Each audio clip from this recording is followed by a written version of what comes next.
Numerical number 8. A particle carrying a charge of 1 exponent minus 5 coulomb.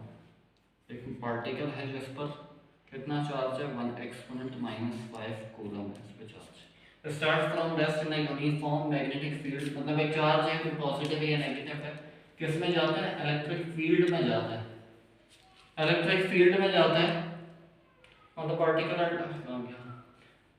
Electric field intensity, और उस field की intensity कितनी है 50 volt पर मीटर है। ठीक है, इलेक्ट्रिक फील्ड इंटेंसिटी से मुराद क्या है कि भाई जैसे ये एक चार्ज है और उसकी कुछ इलेक्ट्रिक फील्ड होगी, वो जगह होगी जहां पर कोई दूसरा चार्ज आएगा तो उस चार्ज पर, मतलब फॉर्मूला ये होता है फोर्स पर यूनिट चार्ज, कि ये जो है कितनी फोर्स अप्लाई करेगा उस दूसरे चार्ज पे। तो ये जो इस पे जो फोर्स अप्लाई होगी, इतनी फोर्स अप्लाई होगी उस चार्ज पे, तो इतनी इलेक्ट्रिक फील्ड इंटेंसिटी गिवन है। फाइंड द फोर्स, अब ये बोल रहे हैं कि कितनी फोर्स अप्लाई होगी, F मालूम करना है। पार्ट 1 में क्या मालूम करना है, F मालूम करना है on the particle and the kinetic energy. Second B part क्या है कि काइनेटिक एनर्जी मालूम करनी है when it has moved 1 meter, जब 1 मीटर का फासला वो क्या कर लेता है, कवर कर लेता है वो चार्ज। ठीक है, E का फॉर्मूला सॉल्यूशन, E का फॉर्मूला क्या होता है F अपॉन Q। F मालूम करना है, Q डिवाइड उधर जाके क्या हो जाएगा मल्टीप्लाई हो जाएगा। E कितना है 50, Q कितना है 1 एक्सपोनेंट माइनस का 5, 50 मल्टीप्लाई 1 एक्सपोनेंट माइनस 5, तो फोर्स कितनी आ जाएगी F is equal to 5 exponent minus का 4 न्यूटन। सेकंड मालूम करना है काइनेटिक एनर्जी। काइनेटिक एनर्जी का फार्मूला होता है हाफ mv स्क्वायर। अब यहाँ पर मास और वेलोसिटी नहीं है तो हम इस वाले पे नहीं जाएंगे। एक फार्मूला पढ़ा था काइनेटिक एनर्जी का हमने 3.2 kT, टेंपरेचर वाले सेंस में ये भी नहीं है। अब हम देखते हैं कि काइनेटिक एनर्जी जो आपने 9th क्लास के अंदर स्टार्ट किया था ना, तो काइनेटिक एनर्जी रिलेटेड किससे थी, वर्क से थी। वर्क होता है, मतलब असल में वर्क ही होता है।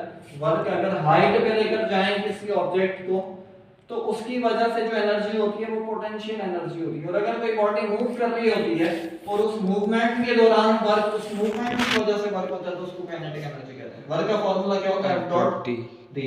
F कितना है 5 एक्सपोनेंट माइनस का 4 और d कितना है 1, तो ये क्या आ जाएगा 5 एक्सपोनेंट माइनस का 4 जूल वर्क। ओ सॉरी, काइनेटिक एनर्जी का फार्मूला क्या, यूनिट क्या होता है, इसलिए काइनेटिक एनर्जी आ जाएगी। ओके,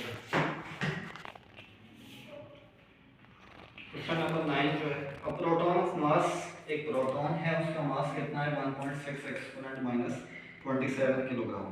मास दिया हुआ 1.6 एक्सपोनेंट माइनस का 27 किलोग्राम प्रोटॉन का मास है। And the charge of proton is 1 point, उस पे जो चार्ज है Q कितना है 1.6 एक्सपोनेंट माइनस का 19 कूलम है उस पे चार्ज है। इज टू बी हेल्ड, रुका हुआ, होल्ड करके रखा हुआ और मोशनलेस कंडीशन में। मोशनलेस कंडीशन मतलब ये है कि मोशन नहीं कर रहा। अब between horizontal parallel plates, horizontal plates मतलब इस तरीके से हैं, और प्रोटॉन है तो क्या चार्ज होगा, प्लस चार्ज होगा। प्रोटॉन है तो क्या होगा, प्लस चार्ज होगा। अब हॉरिजॉन्टल पैरेलल प्लेट्स हैं और उन दोनों के दरमियान का फासला जो है वो कितना है 10 सेंटीमीटर है। तो ये जो डिस्टेंस है वो कितना है 10 सेंटीमीटर है, डिवाइडेड बाय क्या कर देंगे 100 कर देंगे तो क्या आ जाएगा 0.1 मीटर आ जाएगा। इतने फासले पे रखी हुई है प्लेट। फाइंड द वोल्टेज मालूम करना है। Find the voltage required to be applied between the plates, voltage कितना होगा ये मालूम करना है। अच्छा एक चीज देखते हैं पहले कि ये प्लेट, अच्छा ये जो ये है ना ये रुका हुआ है,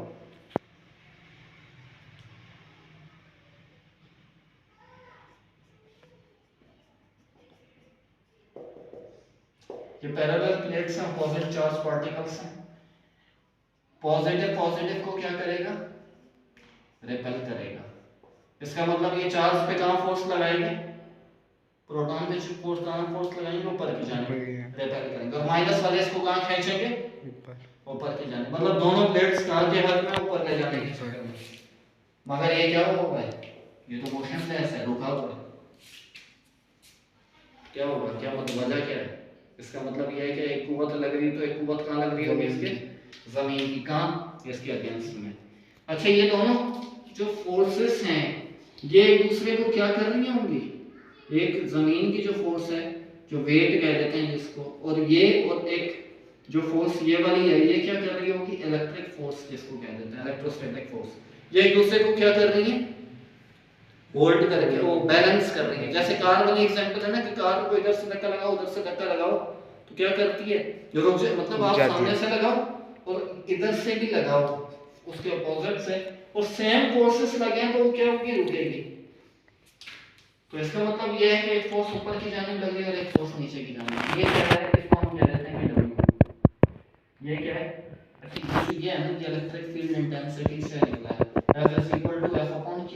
तो ये Q इधर जाएगा तो क्या आ जाएगा, ये इसकी जगह पे क्या आ जाएगा, EQ। W किसके बराबर होता है, mg के, यहाँ से क्या आ जाएगा, EQ, ठीक है। W की जगह पे, फोर्स की जगह पे mg आ जाएगा, Q मल्टीप्लाई करा के डिवाइड हो जाएगा mg डिवाइडेड बाय Q, सही है। तो E is equal to m की जगह पे क्या आएगा, 1.6 एक्सपोनेंट माइनस का 27 मास जो दिया हुआ है, ठीक है। G की जगह पे क्या आएगा, 9.8 और Q की जगह पे क्या आएगा, बताओ। Q दिया हुआ है सर 1.6 एक्सपोनेंट, जी बोलो, 1.6 एक्सपोनेंट माइनस 19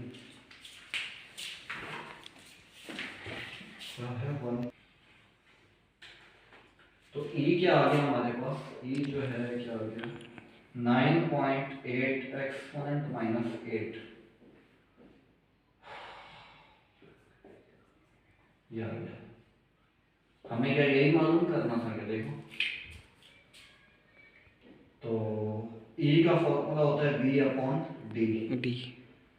अच्छा ये मुझे याद नहीं था फॉर्मूला, ठीक है, याद नहीं था मुझे कैसे पता चला, h डिवाइडेड बाय मीटर किसका यूनिट होता है, डिस्टेंस का, तो मैं इसको लेके आपको पता चल जाएगा।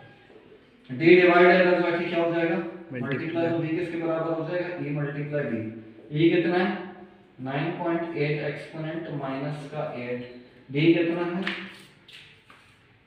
d का 0.1, ये क्या आ जाएगा ना, देखता हूँ, मल्टीप्लाई 0.1, तो ये क्या आ जाएगा, 9.8 एक्सपोनेंट माइनस का 9, और वोल्ट का यूनिट क्या होता है, वोल्ट, ठीक है।